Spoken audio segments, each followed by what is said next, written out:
سلام أملاخنا عخم يهون كميل لهم كبرات حوات كم تلمود مدبنا جميلنا لنا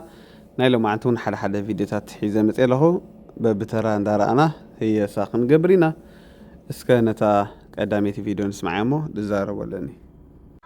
من البات كن أنا حنت حطه حتى كن آخر ما تعرف كله سالمش وانجيل نايمن ناي كرسوس وانجيل نايمني ناي كرسوس ثانك يو سلام ترى وانجيل ماتيوس وانجيل ماركوس لوكاس يوحنس نبل ناي صوتهم بتصحفوا صباتي ولا يصحفوا ده أمبر من تاي وانجيل ماتيوس ينانسوا أنا ماتيوس سلد صحافة كرسوس وانجيل سلدنا مودي ختختلي ولا سلت وانجيل حجي توماس حوي أنا بلاك ذكيرهم كمان يفلت ولا حواريات سي سجدوا لهم يفلت بتخرسيان يقولون بشم حواريات كمان حد بتخرسيان لا أنا عدنا مالك حواريات زي مسجد حيلي ويبرتع ويك منفعات هيكونن معناته حواريات دحر كريستوس وانجيل تسكيمهم كم كهنات كوينهم معنا مسؤول ابوتات صرنا حساب نايصقا سجدت نسجد لهم نحنا معناته اولس نقدر مكان سمعنا حنت غزي تغويتنا مدحينا نذهبهم صقا نحنا خانن نعوم نخبرهم نايصقا سجدت نسجد لهم اذا زحتك زلخ حطو ግን بمنجد تابوت زتتصوعه ናይ ቅድስት ድንግል ማርያም ቤተ ክርስቲያን ኣብቲ ታቦት ቃል እግዚአብሔር አምላክ አልፋ ኦሜጋ እንታይ ተጻሒፍዎ ሎ እንተራዲ ተፈጥሮንኪ ሓተቲ ኩሉ ፍጡር ቃል ቃል እግዚአብሔር አምላክ ይሰግድ ተረዲክኒ እታ ቤተ ክርስቲያን እቲ አግን ብስም ማርያም ዳ ተጸዊዓ ንመን ያተገልግል ዘላ እቲ ወንጌል እትኸ ብስም ማቴዎስ ዲ ተጸዊዑ ንመን ይዝሰብኽ ዘሎ ቃል አምላክ ግን እንታይ ብል ስለካ ቃል አምላክ እንታይ ብል ስለካ ቶማስ ሓዊ እንታይ ብል እሺ ጽኒ ለፈማ ነታ አምልኾ ዘለዎ ነታ ሓይሉ ግን ዝኽሕድዎ ንአምላክ ከም ዝኽሓድካዮ ብምንታይ ተርኢ ምስለካ አምልኾ ለካ ትምስል ትኽእል ኢኻ ግን ኣብቲ ሓቂ ግን ሰብ ክርስቶስ ኢሉ እንድሕር ትጸልኦ ኮይንካ ትሰጎ እንድሕር ኮንካ ሓደ ዝደራፊ ክርስቶስ ስለ ዝበለ ኣብ ታሕቲ ልዕሊ 2000 ማርያም ተጻሒፉ ኦኬ ንሕና ጸላእት ማርያም ኣይኮናን ግን በዓል ጳውሎስ ሐዋርያት ኮይኖም ክንደይ ተኣምራት ምስ ገበሩ ብጽላለቶም ሰባት ምስ ሓወዩ እንታይ ገይሮም ቶም ህዝቢ ኩሉ ፊዮሩታት ሒዞም ዕጣን ሒዞም ከዓጽኑሎ መጽዮም ሰም ግግራኖም ቀዲዶም ኣቱም ኣሕዋትና ንምንታይ ንዓና በኣና ትጥሙቱ እቲ ካሞት ዝተስእ ክርስቶስ እዩ ተኣምራት ዝገይርዎ ናብ አምላክ አቦታቱን ክትምለሱ ንሕና ንነግረኩም ኣለና ኢሎም ማለት ንሕና ውን ሕጂ ነዚ ዝሓተክ ዘለኹ እንታይ ዝተኣሳሰር መልስ ትመልስልኝ ኣለህ ወንምታይ ልካንስ ንሐዋርያት ውን ክንሰግድ ንኽእል ኢና ስለ ዝበልካኒ ማለት ኣነ ሐዋርያት ናይ ጸጋ ስግደት ንሰግደሎም ሐዋርያት ግን ቶማስ ሓወይ ከረዳእኪ ስግደት እኮ ተረዲክን ንኽብርን ንጸጋን ንኣምልኾን እንዲኻ ትሰግዶ ናይ ኣምልኾ ስግደት ንሓደን እግዚአብሔር አምላክ ጥራይ ዝስገድ ናይ ጸጋ ስግደት ካን ቅዱሳን ይስገድ ናይ ክብር ስግደት ሕጂ ብነናቱ ድይት ሳለው ሕጂ ዋላ አብራይ ዮሐንስ ወንኮ ዮሐንስ ናብ ተመላኽ ፍግም ኢሉ መስገደ እቲ መላኽ እንታይ ኢሉ ወይ ናባይት ስግደት ናብ ሓደ እግዚአብሔር ስገድ ኢሉ ወኳይ ተረዲክ ደጊሙ ግን አብራይ ዮሐንስ ግን ዮሐንስ ክሰግድ ርኢና ተረዲክን ለኺ ስለዚ ዋላ ሕጂ ንኣብነት ወንኮ ፓስተር ንኽጽልየልካ የንበርክኸካይ ትንብርከኽ ወይ ትሰግድ ሰጊድካ ወንኮ ሕጂ ነዚ ኮና ንቃወም ወይ ንዛረብ ገለገለ ዘለና ኣብ ትሕቶኽ ግን ኣነሲ እንዳ ማርያም ኮይኑ እንዳ ከምዚ ኮይኑ ብስም ከምዚ ኮይኑ ኢልክሞ ንዓ መረዳእታ ኸበክ ጸኒሐስ ናብ ካልእ ከድኪ ተረዲክኒ ብዛዕባ ስግደት ክንዛረብ ተኾይና ኣቦና ዘርዚሮም ክዛረቡ ጸኒሖም እዮም ብዛዕባ ስግደት ሙሉእ ማለት እዩ ሕጂ እቲ ንስኺ ክትሓትዮ ዝደለኸ ነገር ማርያም ትምለኽ እያ ኣብ ኦርቶዶክስ እንዲያታ ዘረባ አንተ ወይ ክጽሕፍካ ቅድሚ ሰዓት ይኸውን ብጣዕሚ ሒዝያ ጸኒሐ ምክንያቱ ሰንቢደ ማርያም ዘምልኽ ኦርቶዶክስ እንተዳኣሎ ኮይኑ ወይ ተጋጊሎ ወይ ካብ ኦርቶዶክስ ኣይኮነን ስለዚ እስኺ ቀዳማይ ነገር ብዛዕባ ኦርቶዶክሳውያን ኣይትዛረቢ ብዛዕባ ኦርቶዶክስ ተዛረቢ ምክንያቱ ሃዲም ክዝኸድኪ ካብ ኦርቶዶክስ ዳእምበር ካብ ኦርቶዶክሳውያን ኣይኮነን ሓቂ ፈሊጠ ሓቂ ሓራዊ ጭያት እንትብልና ኣለኺ እታ ዝፈለጥኪ ሓቂ ግን ኦርቶዶክስ ንማርያም ከም ተምልኽ እዩ እዚኣ ሓቂ ይኮነትን ስለዚ ካበይ ከምፂ ኸ እዚኣስ ክትምልስልና እኮ ኢና ደሊና ኣነ ኮኒ እዚ ፕሮቴስታንት ዝበሃል እምነት ጌጋ ይኹም ዝደኹም ዝደኩ ኣይበፅሕናን ዘለና ኸም ኢልና እኮ ተዛረብና ዋላ ኤልሻዳይ ሓውና ክዛረቢ ማቲ ዝበሃል ኣሎ ሓውና ክዛረቢ ምስኦም ቀሲልና ክረዳዳይና ማርያም ኣብ ኦርቶዶክስ ትምለኽ እያ እንተዳ ኢልክኒ ግን ኣበይነይቲ ኦርቶዶክስ ኢኽ ነርኪ ካበይነይቲ ኦርቶዶክስ ኢኽ ወፂኺ ወይ ከዓ ነቶም ወላ ሓንቲ ንኦርቶዶክስ ዘይፈልጥዋ ሰባት እንታይ ክትብሉ እዮም ደሊኸ ዘለኺ ንኣብነት ኣነስ ጴንጠሲ ወይ ከዓ ፕሮቴስታንትስ ንሰይጣን እዮም ዘምልኹ ኢለ እንተዳ ተዛሪበ ኣልዕል ኣቢለ ፌርዲ ኣይኮነን እዞም ኣብ ታሕቲ ማርያም ትጽሕፉ ዘለኹም እዞም ኣብ ታሕቲ ኢየሱስ ትጽሕፉ ዘለኹም እቲ ቀዳማይ እግዚአብሔር አምላክ ዝጸልኦ ነገር ህልኽን ክትዕኒ ሕጂ ከምዚ ስለ ማርያም ዝጽሓፍና ማርያም ላዕለዋይ ኢድ ንህባ ወይ ኢየሱስ ስለ ዝጽሓፍና ኢየሱስ ላዕለዋይ ኢድ ንህቦ ማለት ኣይኮነን ባዕሎም እሱ ክርስቶስ ብዝሃቦም ክብርና እናቶም ክብር ኣለዎም ኩሎም ስለዚ ንሕና ከምዚ ክስታይ ንግበሮ እዚ ማርያም ንሓና ወሲድና ኢየሱስ ንዖም ንህቦም ኢየሱስ መንጢልና ከም ይኮነን ስለ ዝጽሓፍናዮም ኣይኮንና ንኽብሮም ንክርስቶስ እንተዳ ኣምሊኽናዮ ቃሉ እንተዳ ተኸቲልና ኢና ንኽብሮ ንሱ ከዓ ስሙ በኣና ዝሰምር ንማርያም ከአኒ በት እግዚአብሔር ዘሃባ ጸጋ ንዓና ብዙሕ ነገር ንኽግበረልና ከአኒ ናይ ወዳ ቃላት ሓሊና ንዓውን እንተ ንኽብራይ እምበር ስለ ንኽትዒልና ዝተጻሓፍናዮ ሽሞም ወይ ከአኒ ኣነ ንሓደ ፕሮቴስታንት ሓርቂለ ማርያም ስለ ዝበልኩ ፕሮቴስታንት ንሓደ ኦርቶዶክስ ክዓርቂሉ ኢየሱስ ስለ ዝበለ እሱ ይኮነን ተሓቂ እሱ ይኮነን ትርጉም ናይቲ ትክክለኛ ቃል ስለዚ እዚ መጽሓፍ ገለመለገለ ንግደፉ ሕጂ ስግን ማርያም ኣብ ኦርቶዶክስ ትምለኸሉ ዝነበረት ዓመተ ምህረት ወይ ካ ኦርቶዶክስ ንምንታይ ምሲልካ ማርያም ትምለኽ ድበልኩ ሶሪ ብምንታይ ምሲልካ ማርያም ኣብ ኦርቶዶክስ እሰይ ኣተማልድ ኢሎም ስለ ዝሓስቡ ማለት እዩ ዓለም ግን ብናይ ክርስቶስ ኣማላድን ጸሎትን ያድሒና ሕጂ እዚ ኣማላድን ብዛዕባ ምልጃ ኣይኮነን ዝርርብና ብዛዕባ ኣምልኾ እዩ ብዛዕባ ኣማላድን ተመፂና ብዛዕባ ኣማላድን ተመፂና ነዊሕ ዘረባታት ክንጽንሕኒ ሓፍተይ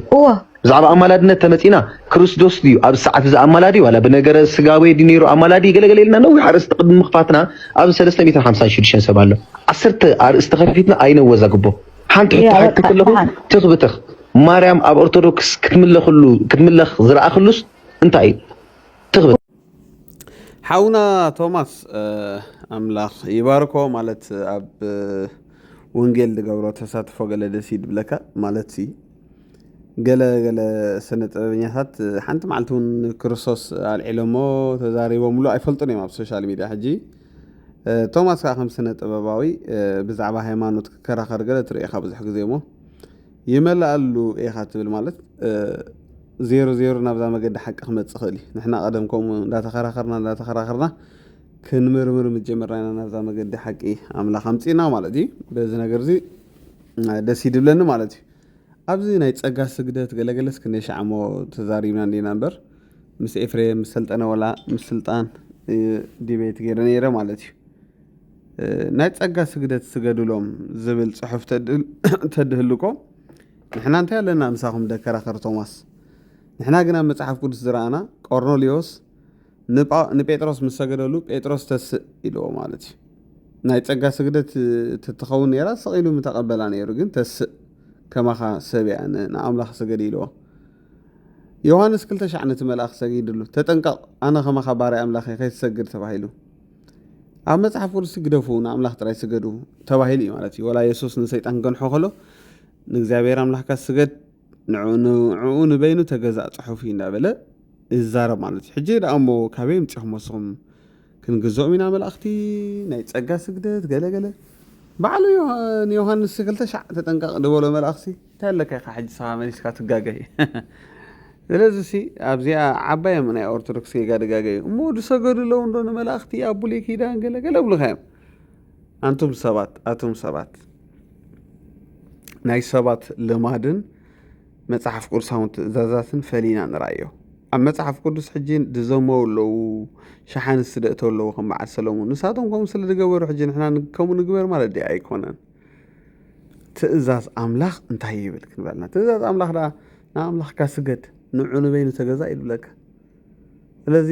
ኣብዚኣ ኦርቶዶክስ ዓባይ ጌጋ እዮም ድጋገዩ ክርስቶስ ሰጊዱ እንዲ ክርስቶስ ተሳሊሙ እንዲ ገለ ከምኡ ድባህል የለን ናይ ህይወት ተመክሮን ትእዛዝ ኣምላኽን ይፈላለዩ እዚኣ እግሪ መገደይ ማዕዳ ክንህቦም ደሊ ናወፅል እግዚአብሔር ሆይ ዛሬ ማታ መለመነ ከሰይጣን ሳይሆን ከኔ ነፃ አውጣኝ አይ አም ማይ ወረስት ኢነም እኔ ነኝ ጠላቴ ያው የሆንኩ ተቸገርኩ አልሞት ብዬ ተቸገርኩ ያልሞተ ነገር ይበዛ የሞተውን ራሱ ከመቃብር እየቀሰቀስኩ ክርስቶስ እንዳይገለጥ አረኩ እባክህ ፍቀድልኝ ልገለጥ ባንተ ውስጥ እያለ ነው አይቻልም ያልኩት እኔ እግዚአብሔር ግሎሪ በኃይል እንዳይገለጥ ምንም የተዋጋኝ ሰይጣን የለም የኔ አስተሳሰብ ዛሬ ማታ እግዚአብሔር ከኛ ውስጥ እኛን መንጭቆ ያወጣል አሜን እድሜ አይለቅ ጌታ ወይ እባክህ እድሜ እንዳያልቅ እኔ ክብርን ሳላይ አንተን ሳልገጥ እድሜ ዘመኔ አይለቅ እባክህ ጌታ በኢየሱስ አንተ በተተውም የማይተው ኢየሱስ አለ ከዚህ በፊት ተከትለው አምልከው አንተ በደከመ ጊዜ ተተወኛል የራሱ ጉዳይ አይልም ኢየሱስ እነሱ እኮ ተተውታል ወደ ኑሯቸው እየተመለሱ ነው ኢየሱስ ግን አንዴ ይዟል አይለቀም ችግሩ እኮ እሱ ነው አንዴ ከያዘ አይለቀም ተውልገዋል አዝነዋል ተስፋ ቆርጠዋል መጣና ኢየሱስ ከሞት የተነሳውን እንደ ድሮ ማወቅ አይቻልም ምን ሆናችኋል ጠውልጋችኋል ሰላም ነው ወይ ስላቸው የሆነውን አልሰማም ምን ሆነ አላቸው አንድ በቃልና በስራ ብርቱ ነብይ ነበር እንከን የሌለው ነበር የሞተ የሚያስነሳ ዕውር የሚያበራ 2 ዓሣ 5 እንጀራ እንጀራ 5000 ሰው የሚመገብ በጀናል ብለን ተስፋ ያደረግነው ቃሉም በስራውም ብርቱ የነበረ ጌታ ነበር። እሺ ምን ዋጋ አለው? ሞተ አሉት። መሞቱን ሲሞት እንደሚነሳ አልነገራችሁ? ኧረ ነግሮናል። በሶስተኛው ቀን ሞትን ድል አድርጎ እንደሚነሳ አልነገራችሁ? ነግሮናል። ዳግም እንደሚመጣ አልነገራችሁ? ነግሮናል። ውስጣቸው መቃጠል ጀመረ፣ መንደድ ጀመረ። ኧረ አሜን። መጨረሻ ላይ በሉ በቃ መሽቷል፣ ወደ ቤታቸው ግቡ። ውስጣችን እየተቃጠለ አንተማ አትሄድም አሉት። አንተማ ስለ ጌታችን ትነግረናለህ አሉት። እጁን ይዘው ጎትተው አስገቡት። ገባና እንጀራን አንስቶ ቆርሶ ሲሰጣቸው ገና ከመጉረሳቸው አይናቸው በራ። ጌታ ጌታ ጌታ!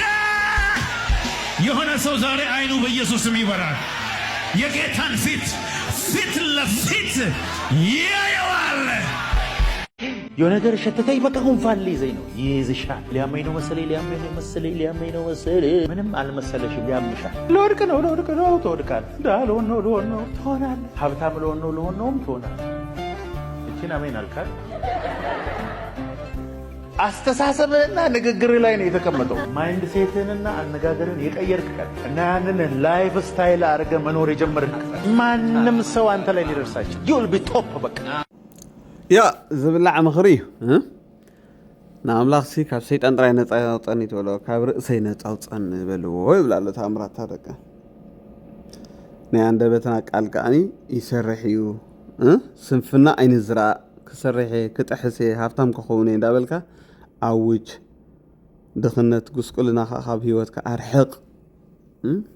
ህይወትን ሞትን ኣብ ስልጣን መልሓስ እያ ድብል መጽሓፍ ቅዱስ። ስለዚ ተኣምራት ታደቀ ካኹም ይድለና ኣሎ። ጅግና ንእግዚአብሔር ሰብ ጽቡቕ ስብከት ንቐፅል። አምላኽ ብመከራኻ ኣይዛረበካ እዚታት እንድሕር ዓቢኻዮ ብመንፈሱ ተደይተረዲእካ ብቃሉ ተዘይተረዲእካ ብነቢያቱ ተዘይተረዲእካ ብመልእኽተኛታት ሓደ ጊዜ እውን ብመከራ ይዛረብ እዩ። ብፀበባ ብዘፅበበልካ ዝመስል ነገር አምላኽ ይዛረብ እዩ። እቲ ጥፉእ ወዲ ዶ ትዝክርዎ? አምላኽ ብምንታይ ተዛሪብዎ? በትመከሩ ተዛሪብዎ። ነተን ሓሸማታት ቋርፍ ከውር ዘለና ኣብቲ ጉንዲ ድይብ ምሰን ክበልዕ ሓረር ዝብል ተዘይበሊዕን ተዓቢረን ክቕፃዕ ይብሓለቑ ኣብ ላዓል ደይቡ ስጋብ ቆፅሊ ረጊፉ ስጋብ ዝመፅእ ለቃቂመን ወድኦ ካብ ቋርፍ ስንታይ ገይሩ ሓረር ይብል ነይሩ ይብል። ድሓርቲ መከራ እንታይ ምሂርዎ? እንጀራ ፀጊቦም ዘትርፉ ግዛኣት ኣቦይ ክንደዮም ኣብዚ ኸ ኣነ እመውት ኣለኹ ከይደ ደኣ ናብ ኣቦይ። መከራ ይዛረብ ብፀበባ ገይሩ ከዓ እግዚኣብሔር ብዘጨንቕ ዝመስል ነገር ንዓኻ ዓቕልኻ ብዘፀበቅካ ነገር ንዓኻ ብዘጨንቕ ዝመስል ነገር እግዚኣብሔር ይዛረበካ እዩ። ኢሳይያስ 26:16 ወእግዚአብሔር ብፀበባ ደለዩኻ እያ ትብል። እስኪ ድገሙዋ እዛ ቃል እዚኣ እግዚአብሔር ብፀበባ ደለዩኻ ቅፅዓትካ ምስ ረኸቦም ሰላሕ ኢሎም ጸሎት ኣፍሰሱ። መከራ ዛረበካ እዩ፣ ፀበባ ዛረበካ እዩ። አምላኽ እንድሕር በዚታት ኣቢኻዮ ኣብቲ መንቀራቑሮ የእትወካ፣ ኣብ ፀበባ ዝመስል ነገር የእትወካ። ሽዑ ከዓ ንእዝንኻ ይኸፍቶ። ብመከራ ብፀበባ እዝንኻ ኸፍቶ እዩ አምላኽ ተጻሒፉ ከዓ ኣሎ ኸፍቶ እዝንኻ። ትገርምምሽ? ወእግዚአብሔር ብፀበባ ደለዩኻ ርሂቦም ደይደለዩኻ ብፀበባ አምላኽ ትብል ሽዑ ጽቡቕ ሪኹም። እግዚአብሔር ግን ስሙ ብሩኽ ይኹን። ትንስሓ ዝበሃል ነገር እንዲሁ ምምላስ ናይ ሰብ እንዲሁ ዝደሊ ኣነ ዶ ሞት ሓደ ሓጥእ ፈትየ ኢሉ እግዚአብሔር ክምለስ ነፍሲ ወከፍ ብህይወት ክነብር ዶ ኣይኮነንካ እዩ። ምምላስ ስለ ዝደሊ በቲ ዝርድኦ ዘበለ ንሰብ እዩ ዝዛረብ አምላኽ። ስለዚ ብፀበባ ደለዩኻ ቅፅዓትካ ምስ ረኸቦም ሰላሕ አምላኽ ትብል ሽዑፍቲ መሽጎራጉር ምስኣተኻ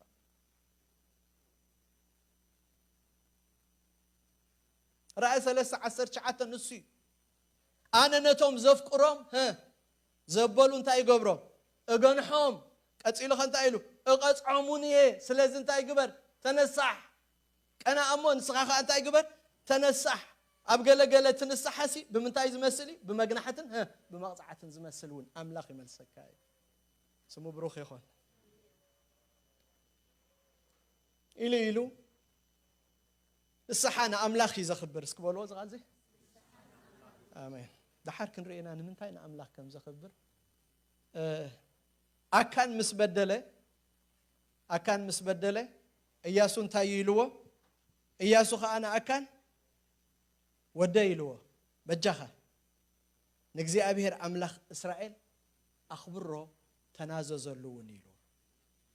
نصحنا أملاخ انتاي قبروي يخبروي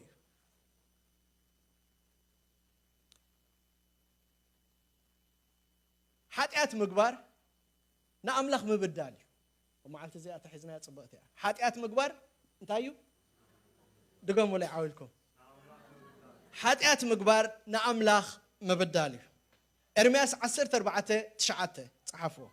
مخنياتو نا أملاخ نمنتايو نسحة زخبرو عند حري الناس مس أملاخ سي أبدل أتي خلخه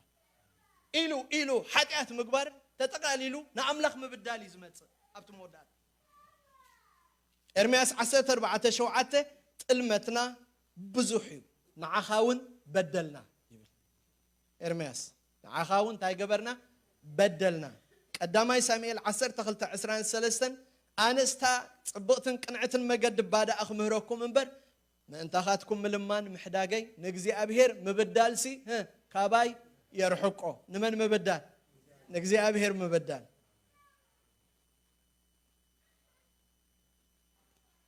كاباي يرحقو إلو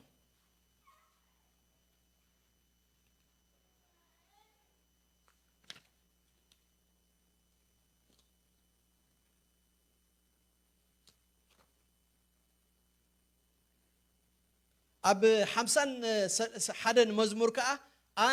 أنا نعخات راح بدل كتب الكالله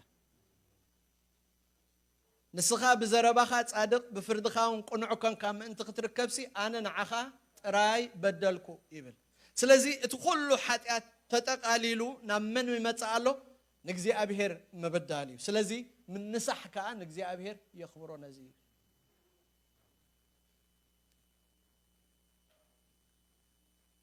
أبي وتنا لومي بفلاي تي ناين الصحة زبها النجر رسعي مسر تبت أجا مدحان مالت نخم دلائنا نخم نبروني مسلي حدا جزي جناي كونن أجا نتايز مهرنا أبزا مدرزي أسكبلو بقدسنان بتصدقن بملخون كنبر يمهرنا له أملاخ مسجن أجاسي ناي كم دلائنا نخم نبر واننت ورقت زوهبنا زي كونس انتايدا ابزا مدرزيا بصدقن بملخون بنصهنان كنملالس زمهرنا حدا تمرتون تسمعيخا تبسغا زغبر حاتياتي ابسغا ينبر منفسكاس ايركوسونيو زبل تمرتون متصالو واسغانا كو تخفيل لي واقف تمسكر تخفيل لي ام منفسنا طرح يكون انت تخفيله موت قويتانا يسوس كريستوس نمنفسنا طرح يكونن نسغانا وننتلايو بسمبراتو حوينا كو يزبل اسكا حدا تقساتنا نبب بسغانا كلاي قرنطوس 9:10 نفس وكف نتبسقو خلو زغبرو بمنتاي زغبرو يدلدلو لذي دحاني زبحال يلن بسقاخات قبرو حاتيات زبلو خلو بسقوء زقبرو خلو سناي كونا ويسئكي ما انت قبل كلاتنا أم منبر فرد كريستوس بقد خنقهادينا سلازي دما أب سفرانا أنت قالينا ويساوتاي نعو خنا حقسو نتصعت هالونا ياتب أقنع باسر قوتش يا ريهم اللهم حواتي أملاخ بمكرة الزاربي بزحات سوات مكرة خمت أنا خلو نهد من يا حب أملاخ كزاربنا دليل له مالتي مكرة تاي زابير الزاربي نزم أبوساتنا خلو على إيلس موت نتمنيو قالوا نبات كم زخمها يبلون يرمادي سبع عنقلن نعاي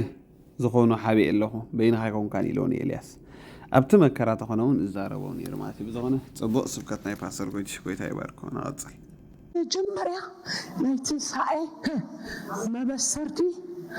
جاغانو دك أمستي وانجيلاويان دك أمستي وانجيل مالت كريستوس تنسي مالت جاغانو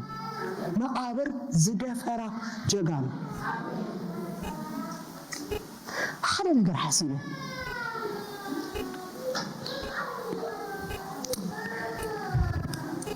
ክነግረክን እዘን ደቂ ኣንስትዮ እዚኣተን መፂአን ነጊረንኦ ኢየሱስ ተንሲ ኢሉ ምስ በልኦም ኣይኣመንዎን አንተ ይነግረክን ነይረ ንሳቶም ምርግጋጽ ይፈቱ ኦኬ ኢየሱስ ተንሲ ካመላክ ሰሚዓ ምስ ነገሮ ጴጥሮስ እንዳጎየን ኣብ መቃብር ከይዱ ንምንታይ ከረጋግጽ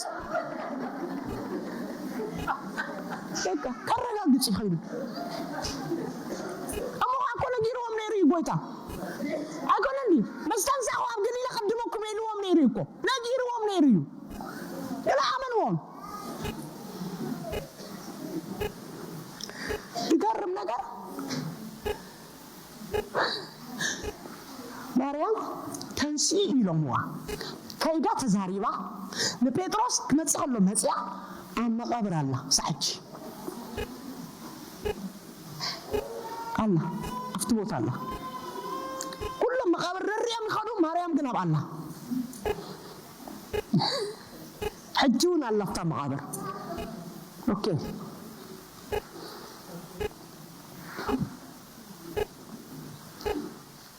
لما تجلي اللخت سبيتي لما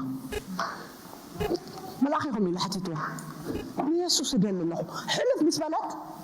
اتخل تخلى ومسيل ويسوس مسيل له أتصبحت لما أنت دليل الله تعالى قلت أي دليل الله وسيد كاية تونك أبني أنا هو أسرع دليل الله إلاته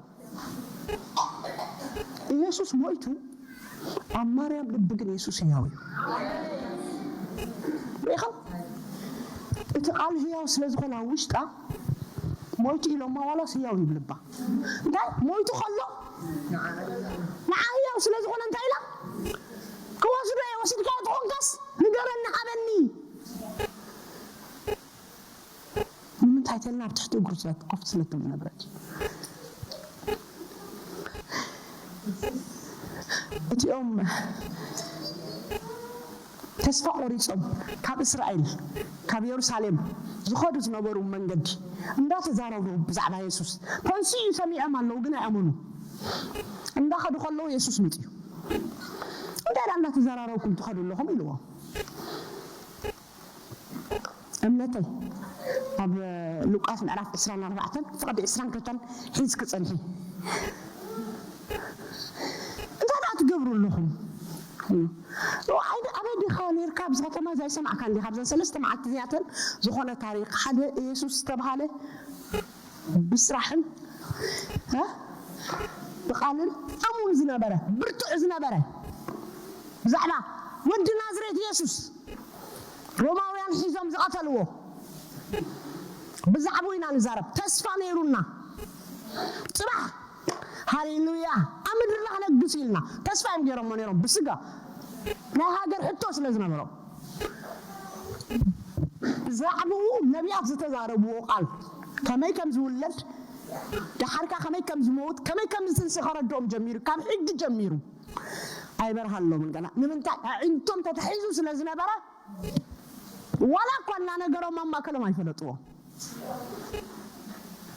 بحار ساتم تزاربوا الكزارب دليه انت هايلهم اما ارسيلهم اذن زل سمعت زين اتين لك انشتيو يلو مالتي ما مخابر كايدن تنسي يزبل دمت حزن على متين جناح امنا ينن ولا إيمان ونبر حق تقال تنسيه آمين أسمع بقعد قال لي صنوعي بقعد تزرعي أو رأي قال لي صنوعي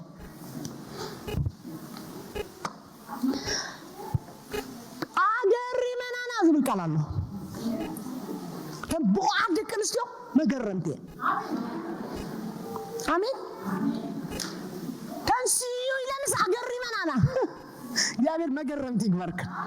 أتامين هاليلويا أبز ختما ما قرنتي بركن أبز بيت أرسلان ما قرنتي بركن نسود راح يكونن كواتاتنا أقل يوم كخيدهم لما قبريلو مسكرو خامت لك نستيو زبلو قوموا وينو تراخيبو أجرن جات ياكلن مالتي كم قالكن يكون امين اتامين هاليلويا قوم وينو رقيب موينا اجري من انا زبل قال عم لبين لك ما جربت لقرست يلوا بس تنكر زخون على لقرست يلوا او انداز تجرم لقرست يلوا اجري من انا يلو بمنتاي انا اجري من دحرينا بصلمات سلازخدا اب كفو غيزه صبو خوينا سلاستغلصا اب تسفا استورصلو غيزه هاليلويا بسرات اذن سلازمصا هياو يزبل بسرات اذن مصين اب صلمات برهان زبرهان لكنستين ساتن هم غير يغلص كن እግዚአብሔር رخن انت ايتلا اماريام وشتي زነበረባት አለ ካብ ኩሉ ልዓል ዝገረመን ኢየሱስ ምስ ሞተ ኣብ ልባ ሕያው ነይሩ ጀስት ሕያው ነይሩ ከምታ ናሽኖም ሰበይቲ ሞቱ እንዳጸለይቱሉ ይሞቱ ገልገልዩ እንዳዘለኽናሉ ይዝመውት ክነግረክን ሕያው ክኸውን ክነሱ ዝግብኦ ይመውት ይመውት እና ጸለኽናሉ ዝመውት ቤት ነገር አለው ዘይገድስ ሕያው ክኸውን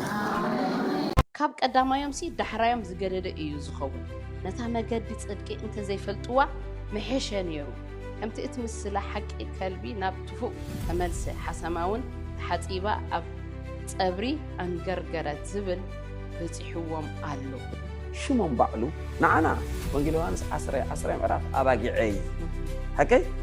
بك أباجعن مقاسيون نزي أتوم ليترالي شم يبوم تيانلو أخلاقيهم يوم كلبسي نبتفع أتملس كلا خلبيئة تتملس كلبيئة نعلم تملس أمنتي أي تسمعن بمقصال كال حتوتات بزو حتوتات اللي متينا زلو كال خاهم أزرارا بزوقنا نجرينا نرزلنا قال إيه تخاء أنتك حتى كم فتحوا أبكال أي بيتروس معرف كلته كاب عسراس كعسران كلتن زلوا حسب أنتي بلسي بفلت أتقويتانان مدحانينا يسوع كريستوس كابتا رخصة علم أمليتهم كم بحدش بقى تتألفهم أنت تسعروا كاب قدام يومسي دحرايم زجرد إيو زخون مالت نساتهم النافلت وكابتي التوهبهم قدوس تأزاز ندحريت كاب زملسو نتا مجدي صدقي انت زي فلطوا محشه نيرو كمت اتمسلا حقي كلبي ناب تفوق تملسه حسماون تحطيبا اب صبري انغرغرت زبل بصيحوم الله اذا حساب زسي كمي مبرها كايو مس اذا العالم مدحنا ثانك يو قلت استاذ كتب بالله قدميو كن حزب املاح كبلو زدلي استوعلو ناب كنملس كا حجي بينا توسيدنا يا حجي كاب قداما يوم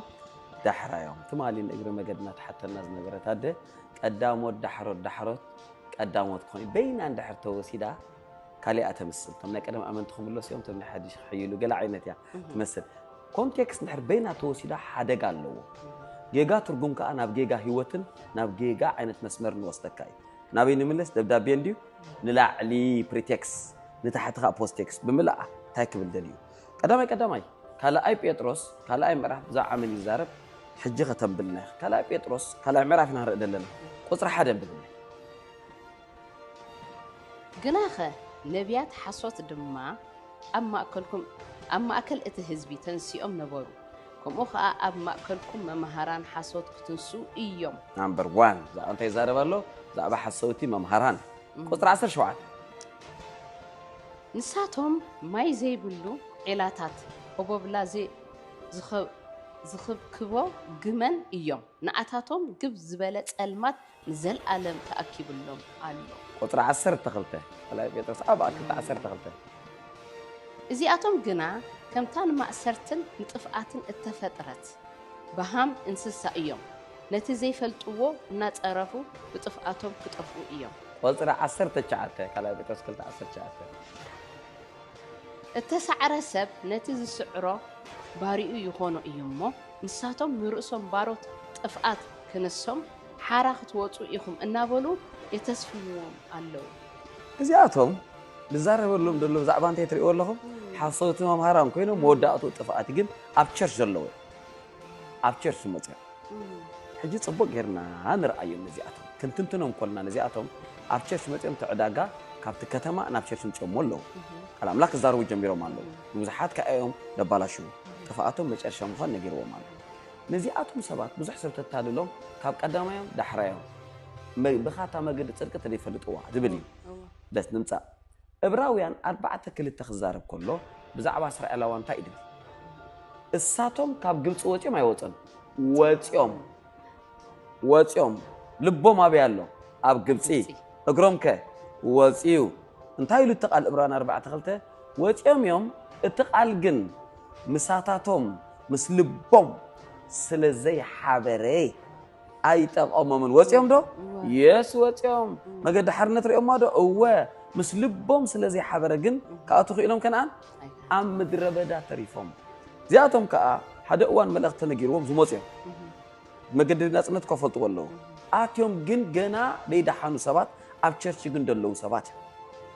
لازم مصحف قدس يقولوا مالو موداتهم كمان سي طفاتيو اب تشرش خوينم دبالاشو ግብ ዝበለ ጸልማት ተዳልይሎ ማለት ካለ ነዚአቶም እንታይ ይሉ ማለት መስልክ ሽሞም ባዕሉ ንዓና ወንጌል ዮሐንስ 10 ምዕራፍ አባጊዐይ ሐቀይ በካ አባጊዑን መጓሲኡን ነዚአቶም ሊተራሊ ሽም ይቦም ታያሉ አኽላቢዮም ይሉም ማለት ሽንክቦም كله أخلاف تايلوم كلبسي نبتفع أتملس كلا خلبيئة تتملس كلبيئة إذا يوم كاسفرة يوم كأيروم برنت أميلهم أخلاف يوم أخلاف أبي الله فيليبيس الثلاثة خلطة مرة يوم أخلاف من يوم كل يوم فيليبيس الثلاثة خلطة أخلاف نتنتم نفسي كاب أخلافات تتنقون كاب أوكيات عيتي تتنقون كاب مقررات تتنقون إذا يوم أبشرش دمتو زي دحانو ناي حق ممهران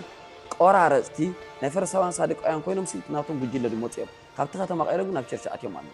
مقد حقي بريلهم مقد حقي نصيرلهم ابراويان ونكو وچممش اتقال جن مسلبهم اي حبرن مسرؤسهم تسامعهم وچم اذا اي دحانو لذي مصحف قصر مشهم من 22 نتو وانجيل تئزاز قال حقي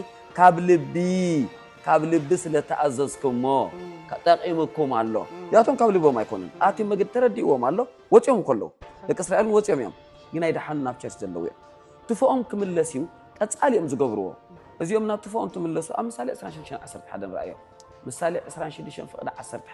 تفوم كملسي دبل حساب صبق غيرو اقميتو الله بيري سيريس مثال فلاي بمثال ايد مثال ميرو ها كلبي نابتفو كم زملس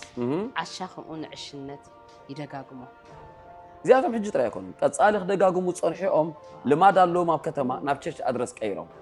كاب قدامايوم دحرايوم مال قدم طفات اندي نيرو ما بكتما خلو مس موصو خما نغدو እንደገና زبدل النجي زي اجن نعلم تملس امنتي اي تسمعن لذي كردانا زغبو حقي بزح غزي خمس عين السبات بايزوي السبات ويلكم كله خلو طفاءكم كلهم كلو اخيلكم كلهم كلو حبيب غوس مسلك نزيان ود خمزيان توسات الله اري يبلوا تحرنا تحدث نفسي حدا ويا بيت املاخ صنح زي بسله ويون زي تمهره قط صحف يلوم دريوا ساعات صحف طرايم سراي تسفى مرات بچنقت بزي مبسال كومخا انفيرورت كومبلكس ويكا وحسنا زي مسمع كدهال ويكابتشر كانوا كل نريو حد نقدر تردو موت حقو اي موت انديم ما توس 13 بيتا استزاربا زرعاي كزرق وفريد اتزرق على الاملاح مستنغرس يلكا بحقوس تقبلوا كله يلك دس يلوم بمنتاي بامرو هكاي دس يلوم وصيوم يلكا مس وصو مسلبهم سلازي حبره تقال سلتقال مكرا ويفتنا مس موصوم يلكا شعش ايد حالو نكو تحبوشهم يموصيوم بر مسلبهم يحبره منطي زيهم كا خاب كتما نافچرش مصيوم ايد حانون جنا بأمره امتسامع تقال قبل بوم يأتون كل جنا تمنطلو ودما صفقوا نحق ما مهران سلازي امنت زي كونوس زي امنتي نحق ما مهران شموم قرارتي واو قويتاي واركم نبيت مسكرم سوري نبيت حفتنا املاخ سب مركب حواري حنشم زبلع مخري يبونا لو نتقبلو نقصل ምንም እንደፈለጋችሁ ኃጢአት ስሩ የሚሉ አሉ ይልሃል። ወዲያው ማን ያላለ ኢትዮጵያ ውስጥ ያለ አንድ ሰው መጀመሪያ እኔን የምቃወም መጀመሪያ ቪዲዮን የሚሆን ኦዲዮን አውጥቼ እንደፈለጋችሁ ኃጢአት ስሩ ብሏል በቀለ ወንድም በቀል ብዬ ስም ጠርቼ እኔን የምቃወም። ለምንድነው በጸጋ ላይ የሚዋሸው? ጸጋ ያድናል ሲባል ወዲያው በጸጋ ላይ ውሸት። ይሄው እንደልባችሁ በጸጋ ላይ አይዋሽም። የፈራ የደነገጠ ይመለስ። በቃ ምንም መሃል ገብቶ ማመቻመች ምንድነው የሚባል ማመቻመች ሊበራል መሆን የለም። ወንጌል ሊበራሊዝም አይቀበል። የሰው ልጆች ሆይ ኢየሱስ ክርስቶስ በሰራው መልካም ኑሮና ህይወቱ በሚገኝ ጽድቅ ካልሆነ በቀር በመልካም ስራ በጾም በጸሎት ከኃጢአት ጋር በመታገል የሚመጣ ጽድቅ የለም። ጽድቅ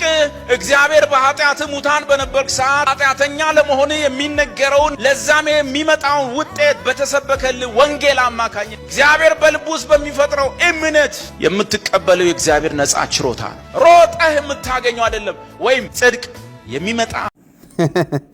እዚያ ጽቡቕት መልሲ ዳዊት ፋሲል እዚ ናይ ፀጋ መምሃራን ስለ ሓጢአት ዝተባብዕዮም ሓጢአት ግበሩ እዮም ድብሉ ገለ ድባል ሓሶት አሎ ሰይጣን እንደናውሖ ድነዝሖ ማለት እዩ። ግን ንሕናኸም ሰሚዕና ይንፈልጥና ሓጢአት ከም ድላይ ክንግበሩ ክብል ዝሰማዕኸዎ ናይ ፀጋ መምህር የለን። ግን እንታይ ሰይጣን እያ ከምኡ ገይሩ ይደደናገር እሞ ንቕሓት የድሊ እዩ። በዓል ዳዊት ፋሲል ናብ ሓጢአት እዮም ድመርሖ ገለ ኢልኩም ትዛረቡ ሰባት እታ ህድእ በሉ هذا ولا قريب هذا ولا አይትፍረዱ። ኦኬ ነው ብዙኸነ እንቀጽል ሊያገኝሽ የሚፈልገው ማታ ማታ ብቻ ከሆነ እሱ ባልሽ አይደለም። እመኚ ማታ ማታ ብቻ ከሆነ የሚፈልግሽ ቢምቢ ነው ግደዩ።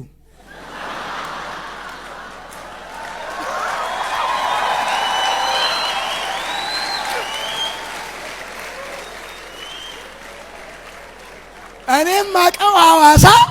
ማታ ማታ ብቻ የሚመጣ ነገር ቢምቢ ነው። ቀን የማይመጣ ማታ የሚመጣ ቢምቢ ነው። ማታ ማታ ብቻ ከሆነ የሚሸኝሽ የሚፈልግሽ ማታ ማታ ብቻ ከሆነ ፕሮግራሙ እመኚኝ ለቀን የሚሆን ሐሳብ የለውም። ለቀን የሚሆን ፕሮግራም የለውም። እመኚኝ አሳቻ ስፍራ ማዕዘን ላይ ብቻ የሚጠብቅሽ ከሆነ ከትምህርት ቤት ስትመለሺ እንደዚህ መታጠፊያው ላይ ቆሞ ስልክ እንጨት ተደግፎ የሚጠብቅሽ ከሆነ እሱ ማጅራት መቺ ነው። አትጠራጠሪ። ጸልይልሽ ነበር ወደ ውስጥ ስትመላለሽ ነበር። ይገርምሻል ዛሬ ላይሽ ነው ለካ ቀኑን ሙሉ ሳስብሽ ነበር ካለ እመኚኝ ውሸታ። መጽሐፉ የሚለው እንደዚህ ነው። ስፈልግ ነበር አለች። ስፈልግ ነበር። ይገርማል። እሷ እኮ የሚገርም ከሱ በፊትም ሌላ ብታገኝ ከሱ በኋላ ሌላ ብታገኝ ካገኘችው ጋር ትሄዳለች።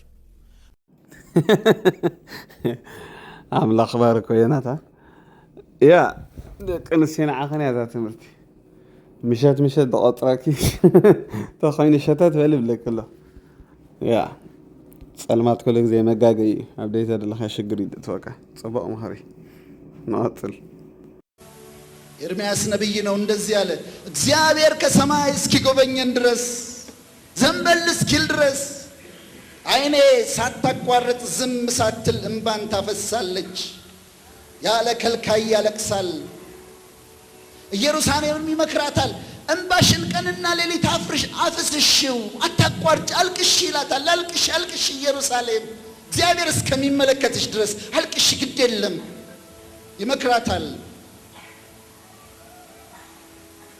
ሰቆቃ የበዛበት ሰው ነው።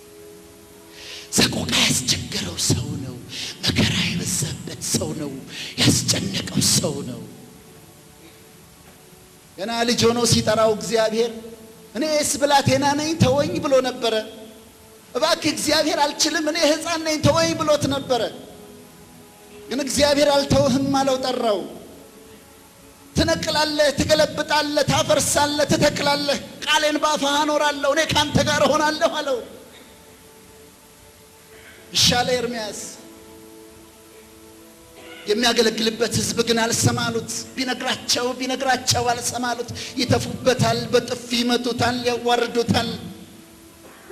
ተወይ ብዬህ ነበር እኮ ይላል። ሰቆቃ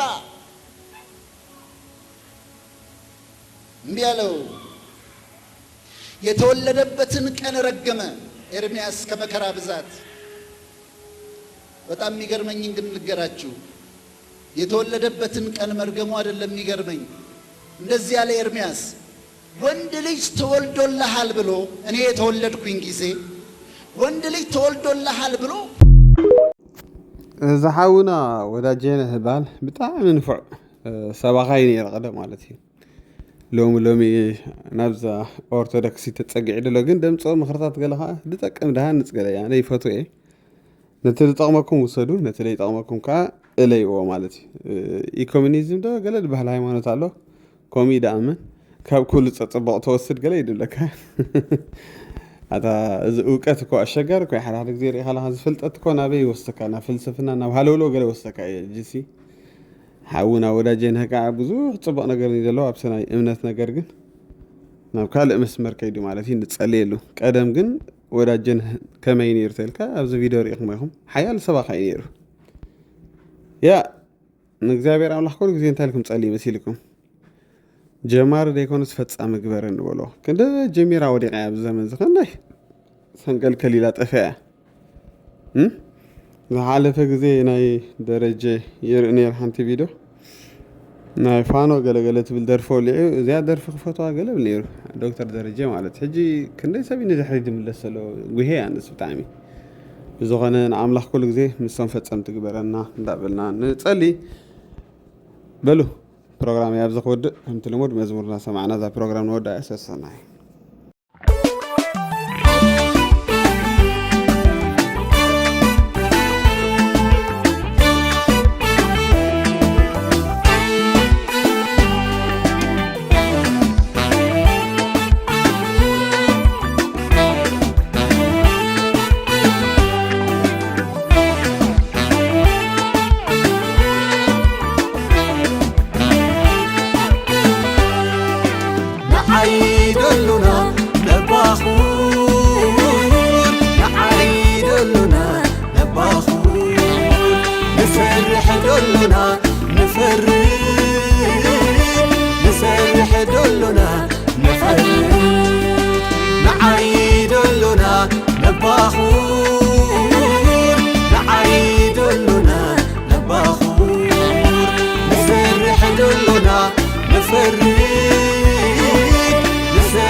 يخلنا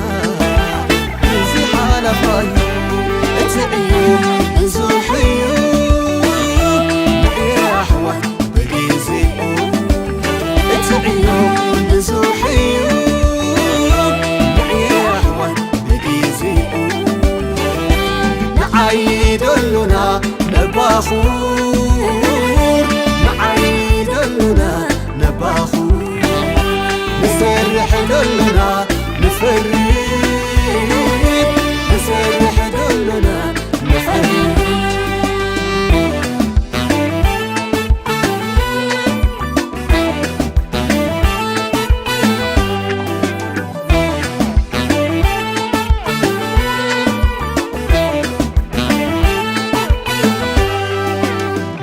صاي كريستوس عزي غير وايو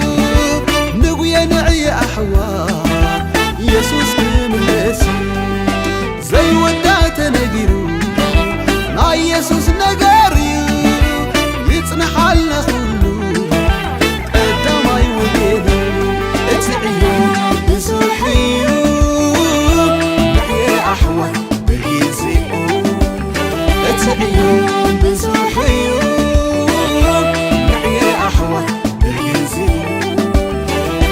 نعيد لنا نباخور نعيد لنا نباخور نسرح لنا نفرد